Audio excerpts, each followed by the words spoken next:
நான் தான் நான் தான் நான் தான் ஒரு புதிய சூப்பர் ஹீரோ. இப்பொழுது நான் 3 பாகமாக பிரிந்திருக்கின்றேன். நீங்கள் என்னை 2 பாகத்தை கண்டுபிடிக்க வேண்டும். 3வது பாகத்தை நான் சொல்கிறேன். 3வது பாகம் அது நீங்கள் கண்டுபிடிக்க வேண்டுமானால் முதலில் பச்சை நிறத்தில் இருக்கும் இடத்தை எல்லாம் பார்க்க வேண்டும். அது கருப்பு நிறத்தில் இருக்கும். அதை கண்டுபிடிக்க நீங்கள் இப்பொழுதும் தயாராக வேண்டும்.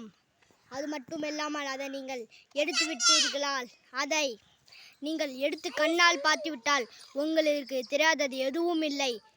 2ஆம் பாகம் அது மிகவும் வேகமானது. அதை நீங்கள் எப்போ வேண்டாலும் பார்க்கலாம். அது மட்டும் இல்லாமல் அது கருப்பு நிறத்தில் இருக்கும்.